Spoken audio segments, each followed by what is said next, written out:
আমি ভিক্ষা চাই এই সংসদের কাছে। এই রাস্তাটা 10 লক্ষ মানুষের প্রাণ বাঁচাবে। মাননীয় স্পিকার, আমি আপনাদের কাছে ভিক্ষা চাই। আজ সংসদের ভেতরে একটা দৃশ্য দেখা গেল যেটা খুব সহজে ভোলার মতো না। একজন নেতা দাঁড়িয়ে কিন্তু ক্ষমতার বাসায় না, কথা বলছিলেন অসহায় মানুষের মতো। হাসনাত আব্দুল্লাহ বলছিলেন, আমি ভিক্ষা চাই এই সংসদের কাছে। এই রাস্তাটা 10 লক্ষ মানুষের প্রাণ বাঁচাবে মাননীয় স্পিকার, আমি আপনার কাছে ভিক্ষা চাই। একজন নির্বাচিত প্রতিনিধি সংসদের ভেতরে দাঁড়িয়ে নিজের এলাকার মানুষের জন্য ভিক্ষা চাইছে। কেন?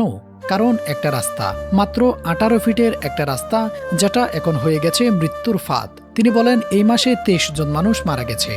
আর তিনি যখন কথা বলছিলেন ঠিক সেই সময়ই তার এলাকায় আরও 3 জন মানুষ মারা গেছে দুর্ঘটনায়। ভাবা যায়, একদিকে সংসদে বক্তব্য, অন্যদিকে জানাজার প্রস্তুতি। তিনি আরো বলেন, আমি এলাকায় মুখ দেখাতে পারবো না, মানুষ আমাকে ধরে রাখবে। এই কথাগুলো শুধু বক্তব্য না, এগুলো একটা এলাকার হতাশা, একজন প্রতিনিধির ব্যর্থতার কষ্ট। 10 থেকে 12 বছর ধরে একটা রাস্তার কাজ হচ্ছে না, শুধু প্রশাসনিক জটিলতার কারণে। আর এর মূল্য দিচ্ছে সাধারণ মানুষ প্রতিদিন, প্রতি মুহূর্তে। শেষে তিনি স্পিকারের কাছে অনুরোধ করেন যেন মন্ত্রীদের নির্দেশ দেওয়া হয় এই মৃত্যুর মিছিল থামাতে। এই দৃশ্যটা দেখার পর একটা প্রশ্ন থেকেই যায়, স্বপ্নটা কি এমন, নাকি আমরা শুধু খারাপ দিকটাই বেশি দেখি? কারণ আজ অন্তত একজনকে দেখা গেল যে নিজের জন্য না, মানুষের জন্য ভিক্ষা চাইতে লজ্জা পায়নি। Shafiul Alam, true news.